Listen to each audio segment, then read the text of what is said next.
Ah! You're Luck. you're gonna do that. You're just gonna do that when I'm trying to do this intro right now. Yeah, because this is the intro. That's true. Right? That always leads in weirdly. It would have felt weird if we didn't Yeah, it would have. lead Yeah, it would have with been the off. intro. They didn't do like a weird cold open where it didn't make any Dude, fucking sense, and weren't really paying attention. I clicked off after 3 seconds. To be honest. that's what most people do anyways. Yeah. Muta Gamers podcast. What's going on, guys? I am Tyler, and with me every week I have my internet best friend Pat. What's up, guys? By the way, it's funny because like we do it like on everyday conversations. Like I'll be on an Xbox party and we'll be talking. Really weird conversation will go on. You just go, "Muta Gamers podcast. What's going on, guys?" And everyone gets a laugh out of it, so people understand that we fuck up on purpose, but we don't really. It's just kind of how it flows. Yeah, we just go. We just don't. we care a little bit about the show, but not a much. Not like we don't obsess over it. That's the thing. I guess we care about it. We don't obsess. That's probably fair, right? Yeah, you could say that. All right, so say other things. we're gonna change up the format on the show just a little bit. Let those you actually care, which is none, maybe 3. We're gonna start talking We're about two, like. so does that matter? Yeah, no, they don't matter. They're not real people as far as I'm concerned. We'll start talking about like what we've been playing during the week, and like then jump into like a funny anecdote or something that happened during the week, or a news. And we'll try to do a news story also. So, Pat, what have you been playing? I have been playing Medal of Honor Warfighter, and it's fucking phenomenal. You're in the minority in this one. I really am. Nobody else plays it. I might have 3 people that own it. One hasn't opened it. Sneaky, you fucking asshole. And I can't name the other 2 off the top of my head. But you're in the minority in the fact that you're not like just the minority of people playing it, but just the people who actually like the game or like don't like the multiplayer at all. There's literally no one like ever really playing. It kind of sucks. It's like it's really unfair because it's a really good game. The problem is with Black Ops and shit coming out. You know, look at the week we've had, the month we've had. Sorry. Oh, excuse me. Right into the microphone. So, I mean, we had Medal of Honor come out. A week later, we had Assassin's Creed 3 come out. Tomorrow, which is a week from last week, obviously, we got Halo 4 coming out. And then next week, we got fucking Black Ops 2 coming out. It's like the genre of fucking gaming in a month span. So, like, Medal of Honor really didn't stand a fucking chance. Nah. You got all the Halo kids, which is half the fucking world on Xbox. You got all the Call of Duty kids, which is a mixture of Halo kids and other just random people. Yeah, in ages 12 and under. And then you have fucking, the free runner kids who like, the long stories of like the GTA and the fucking, douches like you who will sit there and play a game for 1,000 hours and I don't know how the fuck I finished the game. I've already finished Assassin's Creed 3 and I did it in a week and I worked 4 out of 7 days and I basically beat it in 3 days. You got some fucking issues, man. That game is 35 hours long, and I did some side missions. Not all the side missions. I have like 60% synchronization in that game. I know people who kept bitching that they kept getting sidetracked with the side missions. Stay on point. Stay on point. It's basically a Red Dead with a little more. See, I'd rather get most of the side missions out of the way because then I never complete the fucking game. That's how I am too. But like, I'd rather get the side missions out of the way because then after I beat the game, I don't really have a want or a need to go back and play. Exactly how I feel. You're not an achievement hunter like I'm not an achievement hunter either. I was for a little bit. I got past 20,000, and I just kind of fucking. That's all I was too. Once I got past 20, I'm like, whatever. I actually got up to like 18 before I started just like, okay, I'm just gonna play the games the way they're meant to be played. And luckily, games like fucking Walking Dead just like here's achievements. Yeah, if you finish the thing, you get an achievement. It's not you don't have to do anything extraordinary. It's just finishing the mission, the sequence, the story, or whatever. Yeah, and unless you fucking play like a shit ton of games and actually either care to fucking finish the games and get everything done, or you just play a shit ton of games, you're never gonna be a really high score achievement player. Exactly. I don't know. Well, yeah. I mean, running around the woods in Assassin's Creed alone, dude, there's so much stuff to do. I couldn't possibly get all those achievements. Excuse me. Sorry, I just did the same thing. Right into the microphone. I wasn't in the microphone. Ooh, jalapeno back in my breath. I could melt that microphone right now. My nostrils are burning from here. I know, right? Your ears are on like, oh, my ears are on fire. Somebody's talking about. No, I burped in your ears. Jalapeno. Could have been worse. There's the Assassin's Creed. It's so fucking like big and vast, the area, and there's constant like animals attacking you, so you do get sidetracked, like you're saying. But I really am looking for something like a Sasquatch to come after me.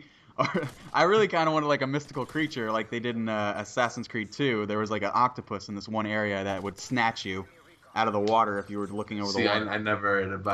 I never played the other ones. Yeah. I have this one, but unfortunately I can't get it until like Christmas officially because I'm broke and my mother paid it for it.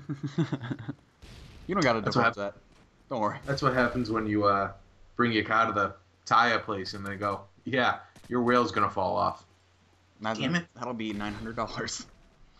Yeah, basically. Did you want us to spit on our hands and then lube up our cock, or just like shove it right in? I got axle grease. I mean, it's not lube. It's really thick actually. And sometimes there's metal shavings in it. It can really hurt. That's not even gonna be comfortable for me. I'm ribbed for my pleasure. I don't know about you. All right. It's getting too far. It's getting too far. So there's a lot of some of you guys may know. Pat and I, some of you might not know. Pat and I didn't. Pat, did you go to community college or anything like that? You didn't go to any kind of school after high school, right? No, I didn't either. No, my only chances at college were blown up when I fucking broke my ankle my senior year of football, and the scouts didn't want to come see me afterwards. Yeah, Pat could have been famous. He could have been playing some college ball. Now I heard you had scouts coming to look at you for tap dancing. Is this true? Yeah, I mean, some people were born to tap. Some people just, some people are really born to tap, and that's the thing. You has to be inside you, in your heart, and you have to. He does? No, well, tap's a thing, and it's gotta just be inside you. I was born to tap. Yeah. Dead ass. Well, I mean, I was born to tap and do a little jazz on the side, whatever. Tap's evil, redheaded stepchild. But tapping as we call it. I was actually gonna start it. Well, yeah, Lewis and I was gonna start a clothing line like UFC fighters have tap out. I was gonna start a clothing line for tap dancers called tap in, like tapping. Because we call it tapping. That's what we call it on the street, when you street tap. All right, we're going to take this conversation and completely fucking run away from it. Like, like a guy leaving his family, just like running behind him, just goodbye. So we're going to get back to a topic that people actually want to listen to, and we're going to talk about anal sex. with overly greased up. Oh, wait, same thing. I'm sorry. Tapping. Overly greased up college men. All right, well, speaking of, you were talking about school. Pat, did you ever like do any counselor thing for camps or anything like that at all? Like even not during for school in general, but have you ever been like a counselor for camp or something like that? I know you've been a baseball coach and stuff like that. No, I've never done anything like that. And have you ever? Sure this came up over the discussion of school and not anal sex? No, it's cool. It's still school. Because I've heard some shit in the news, man. Did you hear about that Boy Scout list they released? Yeah, like all 400, like. 1,400. Every one of them, you mean? Every single? Nah, I don't know how many it was. It's got to be every one of them, though. Was it like 400,000? No, there was like pages, or is it 400,000 people? It was like 14. Was it? It was 1,400 offenders that they like relocated, like Catholic Church bullshit, like super like fucking moving people around and like, oh, he fucks with kids, but we'll move him over here, so nobody finds out. Give him a new name. Your new name's Jimmy. Oh. I don't want to be Jimmy. Then you need to stop raping little boys. I don't want to stop raping little boys. I don't want to stop it. I like having this creepy mustache in a van. You have a mustache. Yes, Pat. What was your name again? Phil Jacob. Phil Jacob. You have two first names? That's your full. What's your last name? Jacob. Wow. It's getting weird. Where'd you say you were from? Phil Jacob's son, Downey Jr. Connor. Robert Downey Jr. What? Which he was in the new Black Ops 2 commercial, by the way. I saw that. He was in the jet. Yeah. Had FPS Russia on there too. I don't know who any other. I recognize FPS Russia. Nobody else. Robert Downey Jr. FPS, and I think that the black dude was a soccer player or something, or. I don't know, and I think Jack. Oh, he was a runner. I think he was. Isn't he? Isn't that fucking? That's no. Mike, I'm gonna look stupid. I don't know who the fuck that is, but he looks familiar. Isn't he the Olympic runner or no? What's his name? The Jamaican dude? I am not. I don't know. Somebody will correct us. Don't worry. Anyways, let's get back. We don't have enough viewers for that. Yeah. Well, somebody always corrects you. Pat's the internet. No, you're wrong. Wikipedia's fuck you. Yeah. I went to I used to do like camp counseling, or like I did 2 years camp counseling in high school. Like you'd go to the sixth graders at our local elementary school would go on a camping trip, and it was in our general area of California. They'd send you on a camping trip, and it's a place called Woodleaf. And there was like a week long of it was Monday to Friday, but it wasn't a complete 5 days. It was Monday, midday, late, mid afternoon till Friday afternoon. So it was technically 4 days. And you'd go, and they had all the sixth graders could go, and then they had counselors volunteer. And you didn't get any credits for this or anything like that. You just did it because it was something to do. And I went twice. I didn't do it just 1 year. I went 2 years. I got roped into it.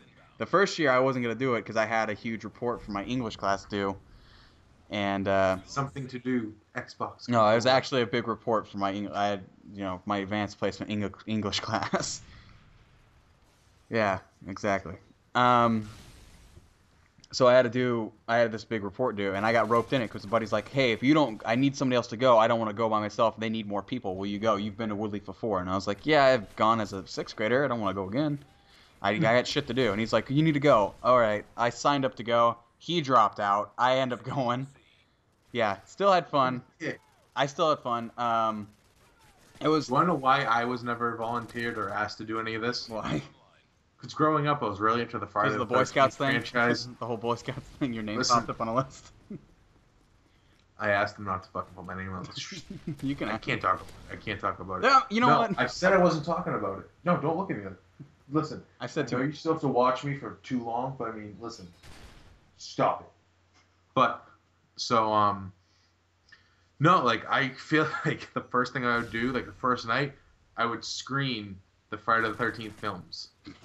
One of them, at least. I think you would. You'd find a way to get a camera and or a VCR and a TV and everything up there. Yeah, and like the kids would just they would cry the rest of the time, and then you'd have a lot of bad. If one of them messed with them a little bit too much. But they gave out. Well, the thing in Woodleaf, they give out nature. You'd had to come up with a nature name. So like. Philip. No, you had to come. Like I was Tyler. Like when I was a sixth grader and I was Tyler the tarantula. That's because I was a stupid little kid and I was like, oh, I'll be a tarantula. Tyler. On a Hakalugi. Well, Pat. You'd have to be Pat the penguin or Pat. It's usually a. Not to compare myself to a gay reference, but I'd be Pat the bear. Well, no, you could be a bear, but it's usually an alliteration or something. It's like P or something Pat. It's usually an alliteration. Sometimes it doesn't have to be. You could be Pat the bear though. If you were a big kid, just a big kid, they'd Pat the bear. It's fine. But they gave out nature names. There was a girl who was a counselor from another high school that went. Her name was Summer, so she kind of got fucked on the nature name thing. So she her Summer Sally. She had to go with the regular. Oh god, what show? Well, everybody added some kind of animal or nature themed object to their name, and usually it was like a noun or like your name or like some kind of or vice versa. It was a noun then your name or your name then a noun. And but this girl was like like Spanish. Well, no, but yeah. This girl was relegated to fucking adjectives, though. She didn't get to fucking. She had to use adjectives, not nouns. So she was stuck with like she went with beautiful summer in the end. That's what she went with. I just thought, I thought, what a fucking cunt, right? What a fucking bitch. I would have went like Summer Seahorse or something fucking retarded. Yeah, she could have went Summer Seahorse or Summer Syracuse Summer. She could have went Syracuse Summer. I just thought of a better one, Syracuse Summer. Is it? Because I gotta call that. You thought of it as a 22-year-old fucking 23. loser. I'm 23. Yeah, come on. Are you? Whatever. Well, one of the trips as a counselor, I think Lewis touched on this on an episode. I may or may have not accidentally hit a kid with a soccer ball during a game. For those of you who can't see, I just facepalmed. In my defense, don't step on the fucking pitch if you can't handle all I'm bringing. Don't step on the fucking pitch is all I'm saying. Don't bring your weak ass shit. And, he jumped in front of the ball to block it. Not my fault. With He his used face. Yeah, with his face. Not my fault. He underestimated how high he could jump. No, exactly. He jumped like he had to be a good 25 feet away, and I was launching this bar like out of our area down the fucking field to our forward. And this kid, I don't know if he thought he could jump like a motherfucker or what he thought, but he jumped, and his face. I mean, I kicked the ball before he jumped, kind of, or just like as he was jumping, so he just collided with it perfectly. We couldn't have planned it out. It was fucking, and he did a backflip too. I mean, I hit him so fucking hard in midair, he backflipped onto his fucking shoulders, like onto his neck and shoulders, and I was like, and I immediately went, "Oh my god, that was hilarious!" And the kid started crying. I was like, "Oh my god, I'm in trouble." I have a story I can tell you. I was when I was coaching baseball. At the end, for like the last half hour practice, I'd have a little fun with the kids. We'd play a game, but me and my cousin would get involved. So one day, like, unfortunately, like, the kids would throw to us, and it was just unfair because me and my cousin were fully grown. So we were hitting like home runs and shit, but it was like, king. Oh, this sucks. Crank him out of the park, throw the bat at the kid, like, "What, fruit? Fucking come at me!" He hit me once. I charged his mom. I charged the mound. I'm not afraid to hit 11-year-old in the face. Imagine if you fucked up one kid, like the next kid, like, you're so fucking scared to throw the ball. It's like, all right, come on, Jerry, come on, throw the ball. I don't wanna. No, throw the ball. Come on. We're gonna do some grounders, some infield flies. Come on, guys, throw the ball, Jerry. I don't wanna. I don't wanna throw the ball. Throw the fucking ball. I wanna go home. Just runs off the field. Bye. Just runs. Bag. All right, kids, outfielders, who wants to throw? Come on. No, nobody. Hands, kid on the bench. You want to throw? I'll put you in. No? Really? So I'm sitting there, and I rounded. I was on second at one point, and a kid hit the ball. So I round third, and I'm going home. And we have this kid. He's 12 years old, pretty taller than me, and he's the catcher. He's a really phenomenal catcher. Yeah. So he jumps up to catch the ball, but I'm in shorts, and I ain't sliding on the motherfucking dirt. So I pushed him. Come on. While he's in midair, like, kept reaching up, and he landed like MVC3, just fucking Marvel vs. Capcom disaster, fucking combo, just he landed like on his head. His feet like came over, like touched his toes touched the ground, while the back of his I was safe. So that's the moral of the story. More important, I scored. I mean, we won. Do anything you can. To 2. We fucked those kids up. But like, it was just like heat of the moment. Like, I wasn't thinking. No, you did that maliciously. You were thinking, I gotta fucking score and show this little motherfucker. Oh, you're gonna step in front of the plate, motherfucker? He shouldn't have taken his helmet off. In my defense, he took his fucking mask off. He was saying, "Bring it." He looked at me, and we shared a moment. And I was like, and the moment, and the moment was, you either like this fucking video and tell a friend, or I'm gonna punch you in the dick. Exactly. Just, you see what I do to a kid I like? Imagine if you don't like this video. So leave a like, a comment, let us know how we're doing. Share the love, man. Let other people know about our awesomeness. You're awesome. We're awesome. I've used this before, I think. I like it. Just go with it. Come on. I'll touch your awesome. Don't fix it if it ain't broken. Later. MGP. You want to do it? Go ahead. No, it's too late now. You're ruining MGP. I'm going to suck it. Alright. MGP. Cursing like... Fuck. God damn you. No, that has to stay in now. I never fuck them up, so... I've never fucked one up, so... MGP. Cursing is like the verbal equivalent of smoking. It just makes you much cooler.